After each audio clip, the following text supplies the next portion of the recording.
Peter, how are you doing today, my friend?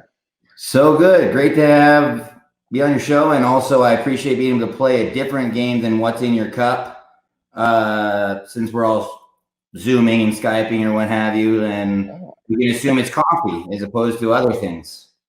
Yeah, it's too early for me to put other things in my cup, just to be honest. I mean, I love me. You're in Utah, right? Are you in Utah? I am. Yeah, Utah. Yeah. Okay. My favorite bourbon in the world is made in Utah. So I'm Ooh. far west. Far west is my go-to. Yeah. Although, unfortunately, in Salt Lake, they have the bottles there and they tease you with them, but you cannot buy them. Trust me, I've attempted every time.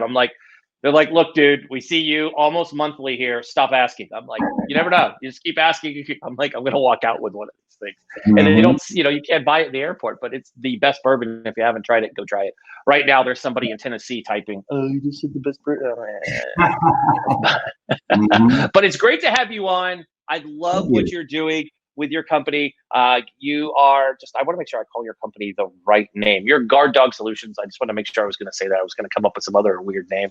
Lots of names fly through my head at all times. So you guys are actually helping keep folks' computers safe, probably busier than ever now that so many of us are at home working remote. So tell us a little bit about your company, and then we'll jump into some questions that come around, like how we can keep ourselves safe.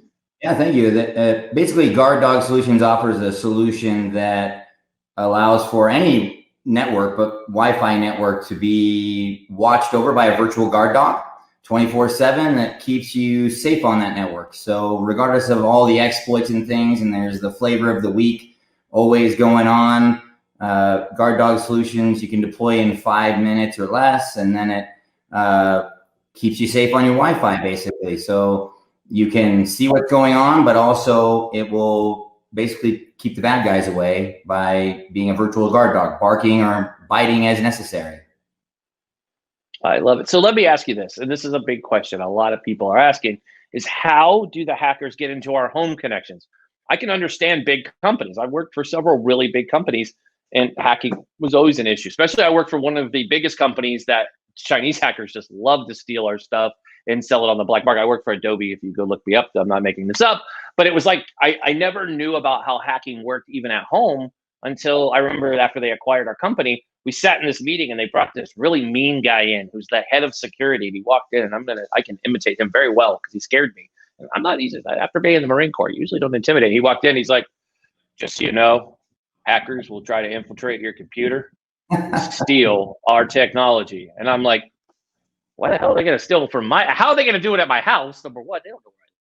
So that leads me to the first question for you is, how do hackers get into our home connections?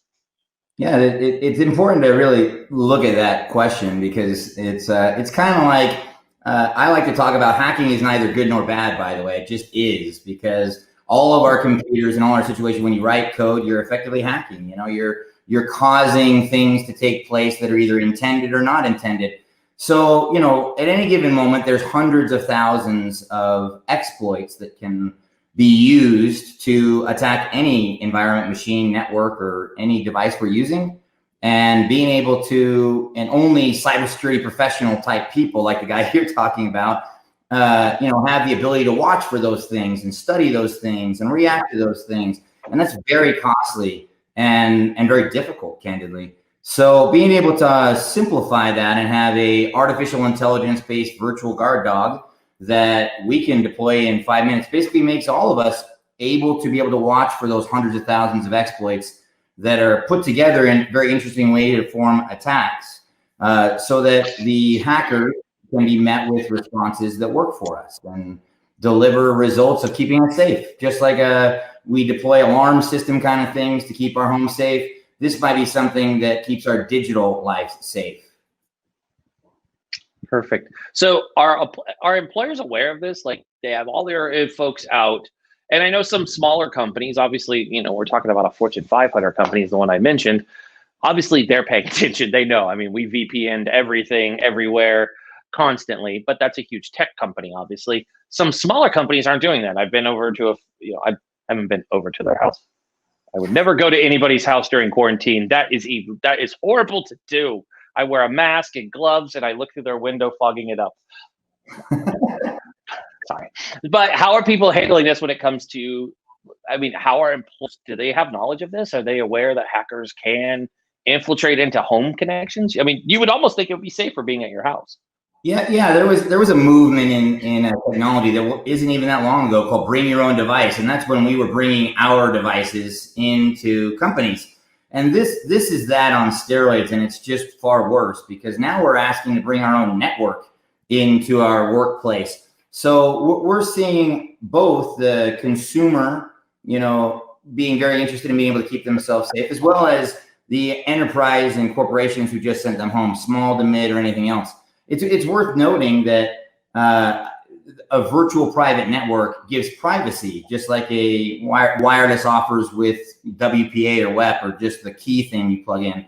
But that doesn't avoid the vulnerabilities of the network, those exploits we're talking about.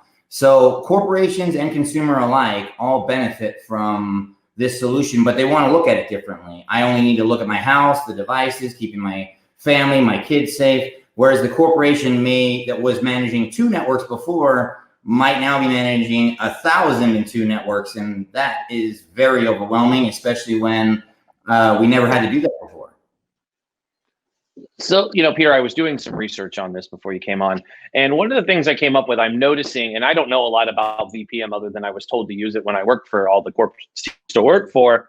But I was reading about that a lot of businesses are using, and I want to call it advising VPN, because I guess there's a difference in VPN from that. They were like, hey, Eric, download VPN and use it. Like that's basically, the key to the computer and all that. But now I guess a lot of employers are talking about advising VPN. But isn't normal VPN enough for everyone, or is this another layer? Is this just more protection? Yeah, it's an interesting. It's important to everybody to kind of learn about this, mostly because when our corporation said, "Hey, here's your VPN," it was to get back to me and the network that I trust.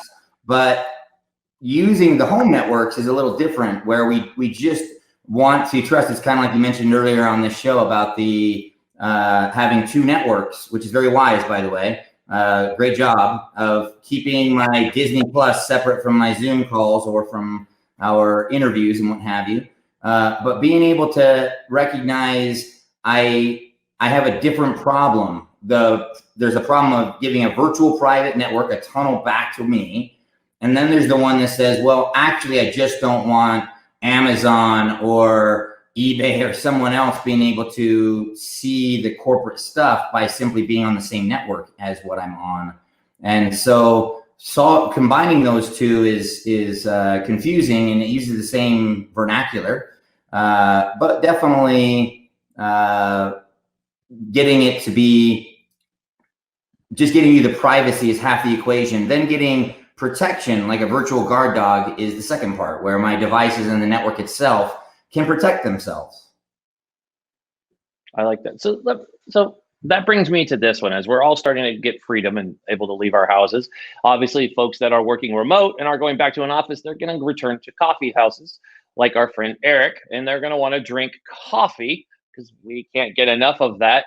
And you're going to go work in a public place. Even if you take your coffee with you and sit out in a public park, I know that there's public Wi-Fi across the country. Some really big companies provide it if you're a customer of theirs. So what's your thoughts? Is like Wi-Fi a no-go? I mean, I always tell, like, my wife and I always laugh, you don't sign up for that, like, because I know when you're out and like when we used to go to restaurants and eat like normal people, you would do banking or some stuff like that. You'd be like, oh, hold on, we got to transfer. You'd have no problem going into your bank on your phone, but you would never go on to like the restaurant's Wi-Fi to go do that. I'm just, that's just believing in security. But I mean, what's your thoughts on public Wi-Fi? Is that just a plain, you don't need to be on it, like avoid it for security risk? No, I think that it's convenient, it's simple, it works. I think that in the cyber security arena, we call it attack surface, that you just need to be aware of your attack surface and being wise about that. What I suggest is just before being on any public network, make sure your devices are up to date. I know it's very common for many of us to, hey, my phone or my device is saying, hey, update right now. And right now is not a good time. Well, I would suggest that probably a good time to do that is before you're on those public networks we're talking about, so that your device's vulnerability is at least subject to only the unknown vulnerabilities. That GuardDog can help with that as well on the networks we're watching and protecting, but at least the device won't have a known vulnerability attached to those Wi-Fi environments that can be taken advantage of. Awesome. So is GuardDog available for small, little folks and the normal folks who just want to keep themselves safe? I mean, do they just simply go to GuardDog Solutions and take care of that?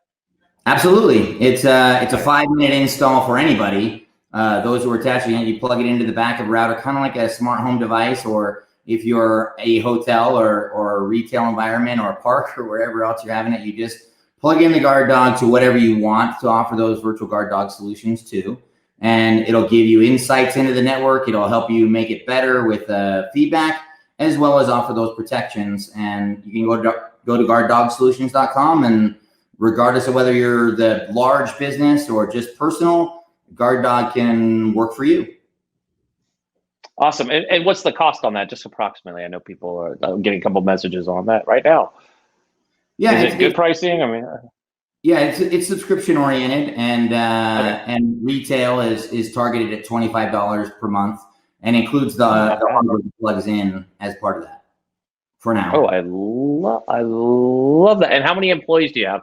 I get all these people who send me questions. You can tell we got a lot of people looking for work, so they're always curious. A, do you have a lot of employees? 2, do you hire veterans? You know, that's the number one question on our show.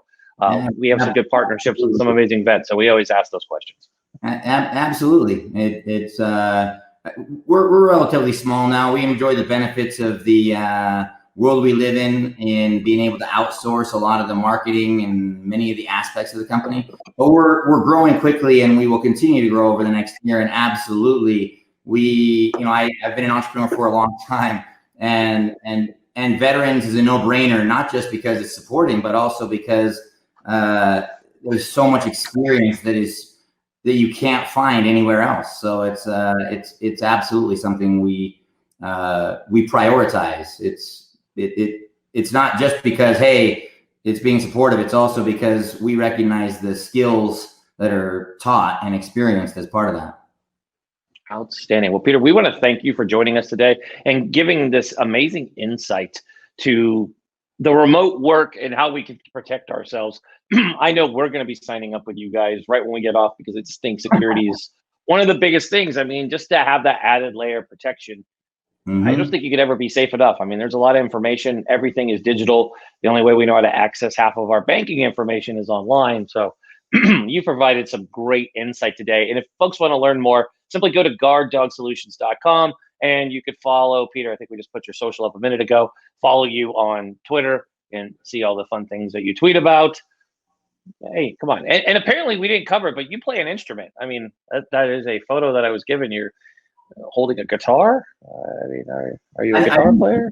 Mandolin, but I would not call myself instrumental per se. I just think we're all musical, really. So let's all gather around a fire and try anyway, and sing out of tune, and do the best we can. Maybe get back to the whiskey or whatever works, or coffee, depending upon the time of day, and just enjoy connective experiences. So music is a big part of that. I try to play a number of instruments, and the sound of my own voice, though I can't speak for the others around me. That's why and please join me, because it'll make my out-of-tune better, Absolutely. It's funny that you say that. I watched the Beastie Boys documentary recently, and it was just amazing to see that all three of them are self-taught musicians.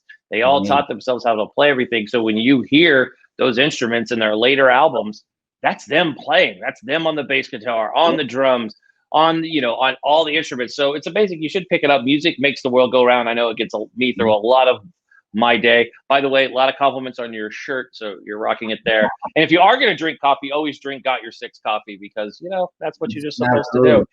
And then you can add whiskey to it later in the day. You can have coffee and whiskey. It's the best of both worlds. You make veterans really happy when you combine the two of those. I think that just became my templated response is, of course it's coffee, and it's Got Your Six coffee, and give it another couple hours, and we'll be drinking High West plus Got Your Six. Wow, look at this. There we go. That's what everybody's doing now. So Anyways, I want to thank you, Peter, so much for coming on. Thanks for being a good sport and hanging around. And we appreciate you. We're gonna have you back on real soon. We'll have more questions for sure when it Thank you. comes to working from remote, because I don't think we're going back to an office anytime soon. So thank you again. Have yourself a great weekend. Thank you very much. It's a pleasure. Thanks.